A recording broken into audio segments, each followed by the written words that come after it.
Yo, salut à tous. Alors aujourd'hui petit tutoriel sur le remplacement d'injecteur sur moteur TFSI, TSI. Donc ici ce moteur c'est un BWJ, mais ça pourrait très bien être un BWA, un CDLD ou un CDLA, ce sont exactement les mêmes.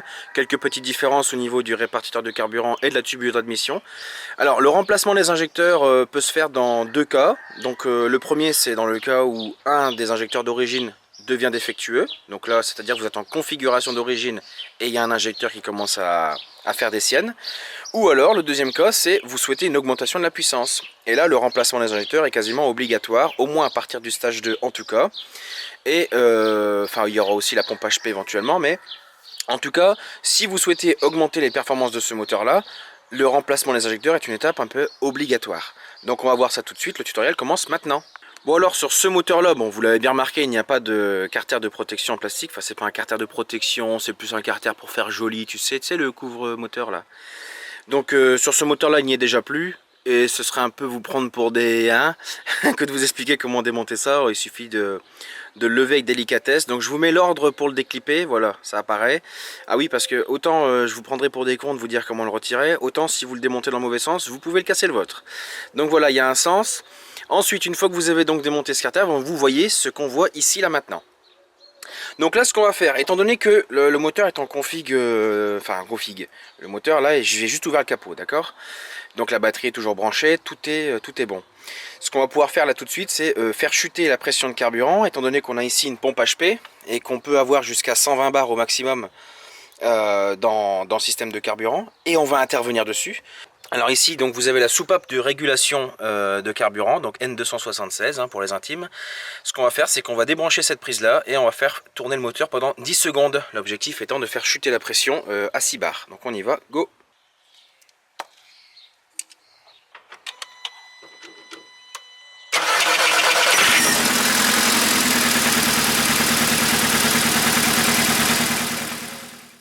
Donc voilà, on a fait fonctionner le moteur pendant 10 secondes à peu près, donc on sait que la pression de carburant désormais est de 6 bars. Donc alors ici, on a le choix, soit on retire le fusible de la pompe à carburant, soit on débranche la batterie. Donc moi je préfère débrancher la batterie, comme ça au moins on est tranquille. Alors ici on se trouve donc sous la voiture, l'objectif ça va être donc de retirer cette espèce de protection en plastique ici même.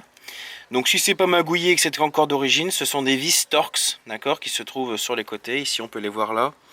Voilà, donc on démonte ces vis, on retire le carter et je reprends. Donc ici on est de retour au dessus, donc on va devoir retirer la grosse goulotte d'air qui remonte jusqu'ici. Donc là ce qu'on fait, on dévisse cette vis là, ici c'est du Torx, on retire ici ce collier, enfin on tire avec la durite dessus, on suit la durite, tac tac tac, et on retire le collier là-bas aussi. Donc on retire cette durite là et la vis, et ensuite on débranche cette prise ici même, tac, voilà, on voit un petit peu plus clair. Donc ici vous avez un collier qui se trouve juste là et un deuxième ici, donc ça on desserre au maximum, enfin au maximum vous desserrez quoi, d'accord. Et ensuite de ce côté-ci, hop là, vous avez donc cette vis de 10, donc celle-ci, faites attention c'est un écrou, donc on démonte ça, et vous allez avoir exactement la même sous la voiture, donc je vais vous la montrer tout de suite. Alors elle est censée se trouver là, bon bah l'écrou n'y est plus, enfin la vis n'y est pas, donc bon bah ok d'accord. Donc vous en temps normal vous en avez une là. Et ensuite il faut donc desserrer ce collier-ci, voilà. Donc on y va, on desserre tout ça, go. Bon alors maintenant que vous avez desserré ces colliers et retiré donc les petits écrous, vous allez devoir débrancher le capteur de pression de suralimentation. En temps normal, c'est parti pour la crise de nerfs, sauf que votre acolyte coupable, il va vous montrer une petite technique et vous allez voir. Tu vas voir, tu vas y arriver tout seul. Alors ce que tu fais, tu prends un tournevis plat comme celui-ci, pas trop grand, enfin si la netteté voulait bien se faire, voilà. Il faut que l'embout soit en bon état, s'il est flingué ça ne fonctionnera pas. Donc tu prends un tournevis plat, je vous montre cette prise là parce qu'elle est accessible. En temps normal on est d'accord que les prises, tu dois faire basculer le petit clipson qui se trouve là, tu vois, vers l'arrière pour relever ce qui se passe en dessous. Je te montre vite fait, tu peux voir qu'à l'intérieur ça bouge. Mais on peut aussi, si on le désire, faire passer le tournevis comme ça pour relever la languette. Et une fois que la languette est levée, la prise vient toute seule, d'accord. Et ben on va faire pareil avec le capteur de pression de surale. Donc là on prend notre tournevis et on va sous la voiture. Bon alors ici on se trouve sous la voiture. Je suis tout pile entre le ventilateur et justement notre conduit d'air. Une position extrêmement inconfortable. En fait si je bouge, la mise au point ne se fait plus et vous verrez plus ce que je veux faire. Donc là vous avez la prise du capteur de pression de surhale. Il vous suffit d'insérer le tournevis sous la languette. Et une fois que le tournevis est inséré, c'est de pousser la prise vers le haut. Voilà. Ou alors si vous êtes 2 personnes, il y en a un qui se met en haut et qui tire délicatement dessus. Donc maintenant qu'on a retiré tout ça, en fait la goulotte en plastique ne demande qu'à descendre. Donc on fait très attention parce qu'ici vous avez une espèce de tige filetée là où est-ce qu'il y a la flèche. Donc il faut tirer vers soi en fait tout le système, tu vois, comme ceci. Et une fois que c'est tiré, il faut le pousser vers le bas. Soyez délicat, ça va aller tout seul. Voilà. Donc la durite d'air est donc retirée. Maintenant on va pouvoir retirer ce petit manchon qui se trouve juste sous le papillon, on y va. Voilà, donc ici, cette petite cette espèce de coude, du riz de coude là, était sous le papillon, donc tac, on l'a fait descendre vers le bas. Il ne reste plus donc à retirer les 4 vis du papillon, et ensuite débrancher donc les fiches qui vont dessus, bien entendu. Donc ce sont des vis Torx. Maintenant, ce qu'on va faire, on va retirer donc la tubulure, enfin avant de retirer la tubulure, il y a pas mal de petites choses. Donc, on a ici ces 2 petits colliers. Donc attention, il y a du carburant qui va couler, bien entendu. Ici, il va falloir déclipser cette petite durite de... Voilà, c'est une espèce de reniflard. Toujours ici, on retire là et là. Clic, on retire les 2. Ensuite ici, sous la pompe de pression, donc vous avez là, c'est un raccord à desserrer. Et sur la gauche, ici même, vous avez donc un collier. Donc ça, pince multiprise, pince à bec fin, vous retirez ça. Pour plus de confort ici, on peut débrancher donc cette prise également. Voilà, on retire un petit peu tout ça et je vous explique. Il faut aussi retirer donc l'écrou de 10, ici même de la jauge. Alors ici au niveau du maintien de la jauge, vous aviez un petit écrou de 10. Il faut retirer également cette tige filetée, si la netteté voulait bien coopérer. Voilà. Donc le petit embout, en fait, vous pourrez avoir ça avec une douille de 4. D'accord? Donc vous desserrez cette tige filetée et vous pourrez retirer ensuite la jauge. Donc il faut d'abord la tourner comme ça vers nous, et ensuite la tirer vers le haut. Voilà. On poursuit. Alors ici on avait donc ce tuyau qui venait de la pompe à vide qui venait se raccorder, donc ça on le retire. On a ensuite ce tuyau là de récupération de vapeur d'huile qui vient là en dessous, donc ça il faut le déclipper de là-bas, on le suit et on le déclipe d'ici, hop là, tac.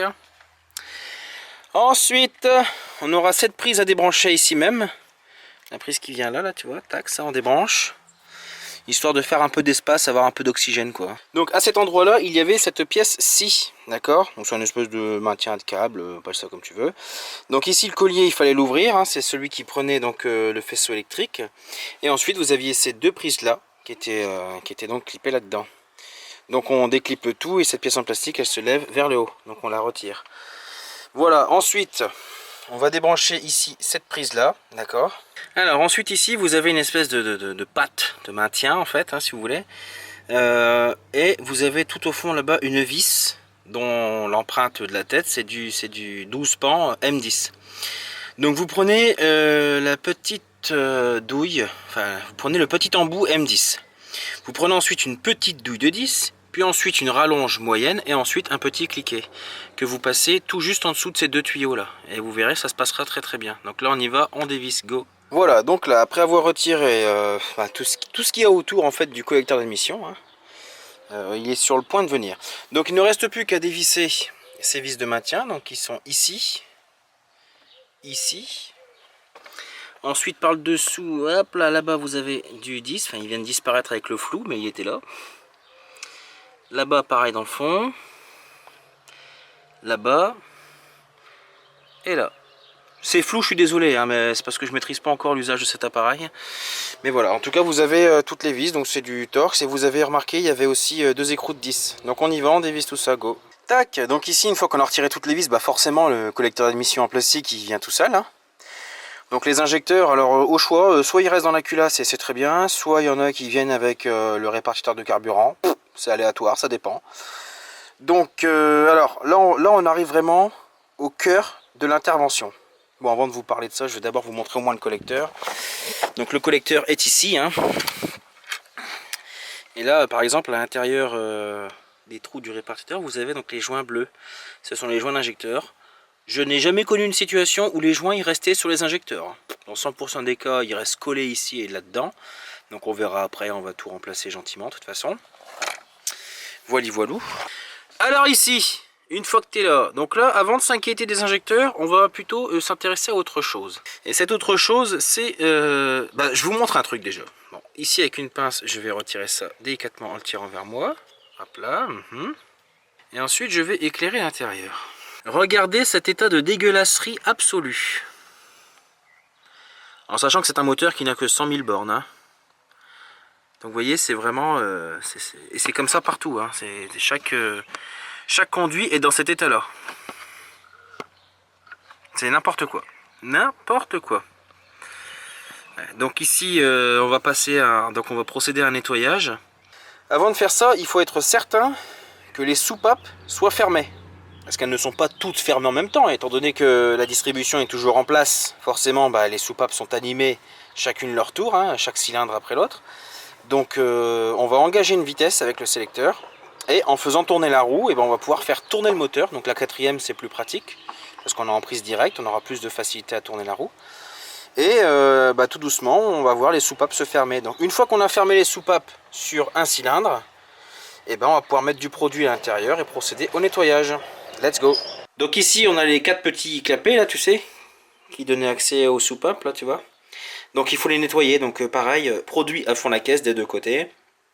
Et avec une petite brosse à dents, on va pouvoir nettoyer ça. Je vous donne l'info au cas où, hein, parce que bon, hein, il y en a qui sont déjà tombés dans le piège. Ne vous laissez pas tenter par le fait de ne pas les remettre, en vous disant « Ah le conduit sera plus gros, j'aurai plus de puissance hein, ». Tu auras plus d'emmerde et plus de ratés, mais pas plus de puissance. Bon voilà, il y a un petit nettoyage qui a été effectué. Alors évidemment, on voit pas très bien l'intérieur. Hein. J'ai tout essayé, les angles avec la lumière, il n'y a rien à faire. Ça, voilà, bon, hein. Voici donc le nouvel injecteur, celui que je dois remplacer. Donc si vous remplacez les 4, c'est pareil. Alors sur l'ancien, ici, vous avez donc cette partie métallique là, et cette partie en plastique qui vient par le dessous. Donc, la partie en plastique, c'est simple, il suffit de l'écarter des deux côtés comme ceci, d'accord? Et la faire descendre vers le bas. Voilà. Et ensuite, ça monte vers le haut, la partie en métal, la partie en plastique vers le bas. Et on remet le tout sur le nouvel injecteur. Let's go. Bon alors ici, les injecteurs sont en place avec leurs nouveaux joints. Le collecteur d'admission, la tubulure est sur le point d'être insérée, donc avec nouveaux joints également. Alors il y a deux façons de faire. J'ai déjà étudié les deux façons.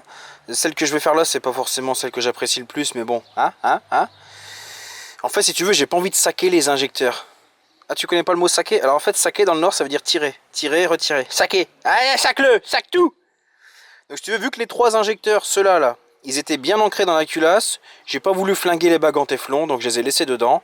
Donc là, ce que je vais faire, c'est remettre la tubulure avec le répartiteur de carburant, plaf, dedans.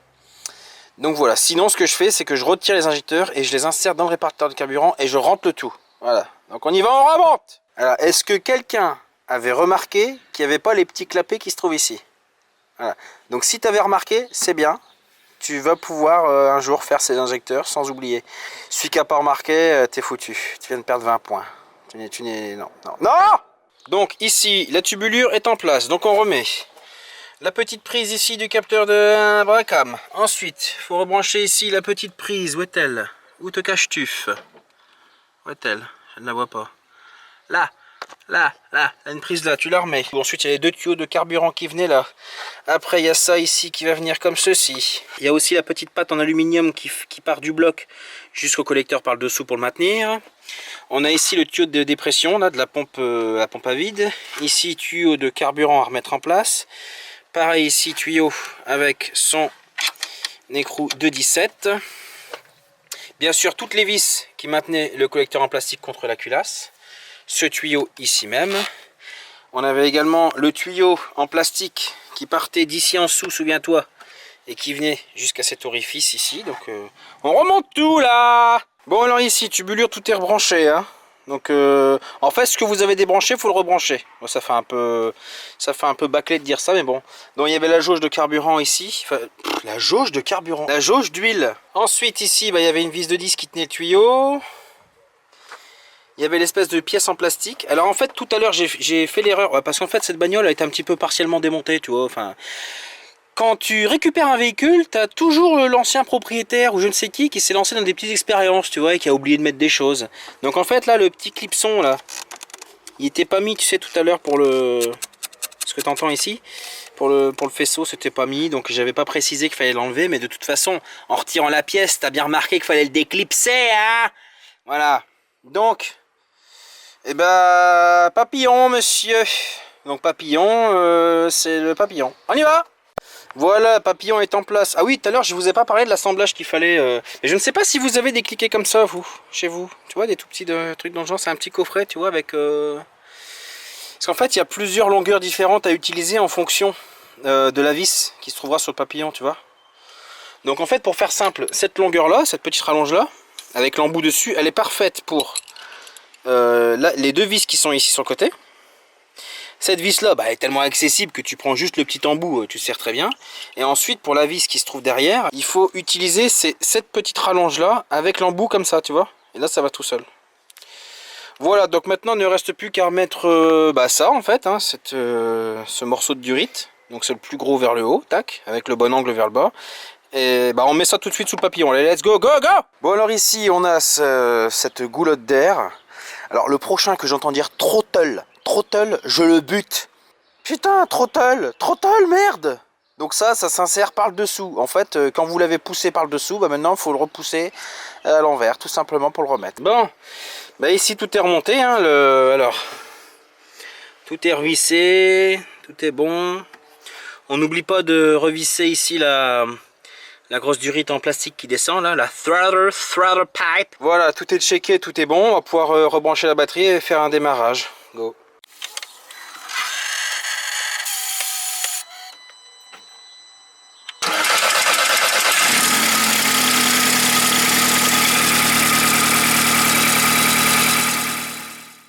Bon les amis, alors nous voici à bord de la voiture, plus de voyant allumé, ça fait vraiment plaisir. Elle a récupéré toute son énergie. Donc ça c'est vraiment pas mal. On vient de faire une petite paire de kilomètres pour la faire chauffer un peu. On va voir un petit peu ce que ça donne dans les tours. Enfin dans les tours. Ne vous attendez pas à un essai de... Hein, mais bon. On va voir un petit peu ce que ça dit quoi. Ça va. Il n'y a plus les petites coupures. En fait, avec un seul putain d'injecteur, ça faisait plein de petites saccades. Tu sais, des ratés. Ça puait l'essence. C'était vraiment scandaleux. Donc là voilà, ça fait vraiment plaisir.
Pas besoin de dépasser 4500 tours, on voit bien que le problème a été éliminé, qu'il n'y a plus de coupure, plus de saccade. Donc c'est merveilleux. Voilà les amis, j'espère que... Alors je sais pas si vous avez considéré ça comme un véritable tutoriel. En fait un vrai tuto, il aurait fallu il faut mettre de l'essence. Il aurait fallu filmer vraiment, qu'une autre personne me filme moi en train d'intervenir, de démonter, pour que vous puissiez avoir tout le rendu visuel de ce tutoriel. Mais j'espère que ces quelques images vous ont aidé. Voilà les amis, à très bientôt. Et oublie pas de t'abonner.